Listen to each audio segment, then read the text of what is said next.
정부가 본격적인 초고령 사회 진입에 앞서 퇴직연금 제도에 대한 대수술에 나섭니다. 쥐꼬리 수익률로 지탄을 받고 있는 퇴직연금 수익률을 높여서 노후 보장을 강화하는 게 주된 목표입니다. 사업장 규모별로 기존 퇴직금 제도는 단계적으로 폐지되고 퇴직연금 가입이 의무화될 예정인데요.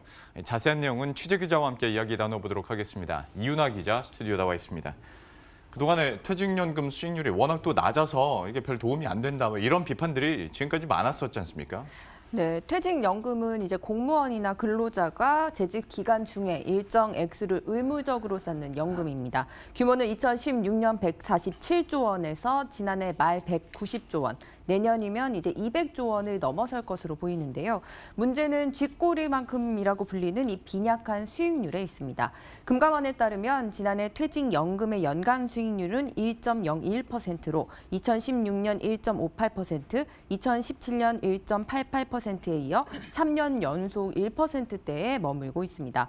우리나라 연간 잠재 성장률조차 따라가지 못하는 마이너스 수익률이라고 할 수 있겠는데요. 올 3분기 기준으로도 신한이나 국민 이렇게 5대 시중 은행들의 퇴직연금 연수익률은 2%를 넘기지 못하고 있습니다. 그러면 이번에 발표된 그 퇴직연금 개편 제도 주요 내용 골자는 뭡니까? 네, 정부가 어제 발표한 이제 퇴직연금 개편 방안의 골자는 가입률과 이제 수익률을 높여서 근로자들이 노후를 대비할 수 있도록 이 연금을 활성화시키겠다는 겁니다. 2017년 기준으로 퇴직연금 가입률은 50.2%에 불과한데요. 특히 중소기업일수록 이 퇴직연금에 대한 관심은 더 뚝 떨어지고 있습니다. 정부는 내년 100인 이상 사업장을 시작으로 2026년까지 모든 사업장에서 퇴직연금을 의무화하는 방안을 추진하기로 했습니다. 노후소득 보장 강화라는 명목 아래 기업의 퇴직연금 전환을 아예 의무화시키기로 한 겁니다. 퇴직연금이 도입되면 기존 퇴직금 제도는 이제 기업 규모를 고려해서 단계적으로 폐지되게 됩니다. 세제 혜택도 확대하기로 했는데 과연 내용이 어떤 것이고 또 얼마만큼의 효과를 기대해 볼 수 있을까요? 네, 일단 앞서 퇴직연금 가입 대상은 50.2%라는 이야기 좀 해드렸었는데요. 예. 그마저도 이제 대부분 일시금으로 받지 연금으로 받는 비중은 1.9%에 불과합니다. 그래서 이제 정부는 이 퇴직연금을 10년 넘게 나눠서 받을 경우에 연금 소득세율을 퇴직소득세의 70%에서 60%로 낮추기로 했습니다. 예를 들어 퇴직금이 1,000만 원일 경우에 퇴직연금으로 받으면 연금소득세가 한 70만 원 정도 부과됐는데 10년 이상 이제 연금으로 장기적으로 받을 경우에 이 소득세를 60만 원으로 줄여주겠다는 겁니다. 퇴직연금을 한꺼번에 이제 목돈으로 받아쓰기보다는 국민연금처럼 장기에 걸쳐서 이제 쪼개 받을 수 있도록 세제 혜택을 확대해 주는 거라 보시면 되겠습니다. 예. 또 중소 영세 기업에 대해서는 퇴직연금 운용을 돕기 위해 퇴직급여 적립금을 기금화하고 재정도 지원하기로 했습니다. 예. 그런데 지금까지 정리한 내용들 보면 이거는 어떤 가입률을 좀 높이겠다라는 방안이지 근본적으로 수익률을 높이는 방안은 아직 나온 것 같지는 않은데 관련해서는 그러면 어떤 내용들이 있습니까? 네, 일단 수익률을 높이기 위해서 퇴직연금 운용 방식을 다양화하기로 했습니다. 퇴직연금 운용 방식은 전문성 있는 금융회사가 알아서 연금을 굴려주는 일임형제도, 사용자가 사전에 지정한 적격 상품에 자동 가입되는 사전 지정 운영제도, 수탁 법인을 설립해서 운용하는 기금형 등입니다. 또 이제 새로 도입되는 기금형 퇴직연금 제도의 경우에는 이 수탁법인을 설립해서 가입자별 적립금을 통합 운용해서 노동자의 노후소득 재원이 확충되는 효과를 가져오겠다는 목표인데요. 수탁법인은 사용자 대표와 근로자 대표가 선임한 이사와 자산운용 전문가로 구성되는 만큼 수익률 제고에 효과적일 수 있을 것이란 분석이 나오고 있습니다. 또 사전 지정 운영형 제도, 이 디폴트 옵션 제도도 눈여겨볼 만한데요. 디폴트 옵션은 DC형 퇴직연금 가입자가 따로 운영 지시를 하지 않은 경우 사전에 지정한 적격 상품에 자동 가입이 되는 상품입니다. DC형의 경우 이제 근로자가 직접 퇴직연금을 관리하다 보니 이익과 손실도 모두 근로자 몫이잖아요. 그러다 보니까 금융 지식이 부족한 근로자들은 퇴직연금 관리나 선택이 어려웠던 실정이었습니다.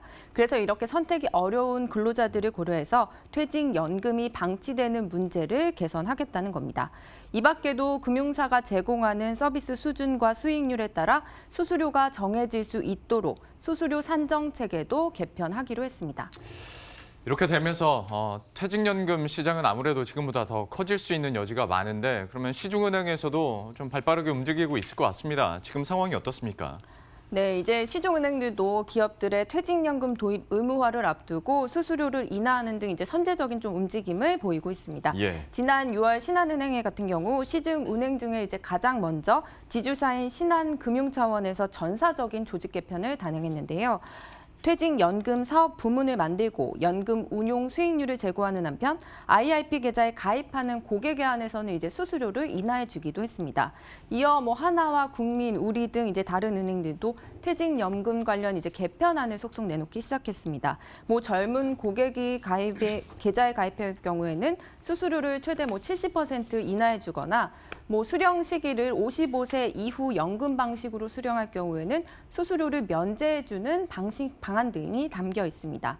최근에 이제 퇴직연금 체계를 확 뜯어고친 KB국민은행의 경우에는 퇴직연금 누적 수익이 아예 나지 않거나 손실이 나면 수수료를 전액 면제해주기로 했는데요.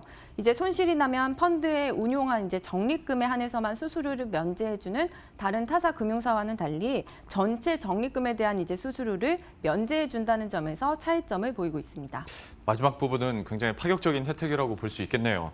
근데 이렇게 바뀌는 퇴직연금 제도 결국에는 이제 실효성이 얼마나 있느냐인데 이거는 어떻게 예상이 됩니까? 네, 일단 금융업계에서는 이번 활성화 방안을 보고 조금 긍정적인 평가를 내놓고 있습니다. 사전 지정 운용용 가입자가 사전에 지정한 적격 상품에 자동 가입되는 이런 디폴트 옵션이나 기금형 상품 도입 등은 투자자 어떻게 보면 선택권을 강화하고 확보하고 수익률을 높일 수 있을 것이라는 분석이 나오고 있는데요.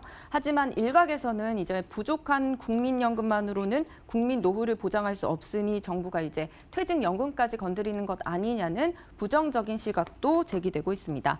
특히 이번에 정부가 내놓은 대책은 고령 인구 증가에 대한 대책으로 퇴직연금과 주택연금 등에 대한 이제 논의가 주를 이뤘는데요. 복지의 양대축으로 불리는 국민연금이나 건강보험 재정 고갈 등에 대한 내용은 빠져 있었습니다. 정부는 국민연금 개편 문제는 국민적 합의가 필요한 사안인 만큼 별도의 트랙으로 검토하고 있다는 입장입니다. 예. 지금까지 이윤아 기자와 함께했습니다. 잘 들었습니다.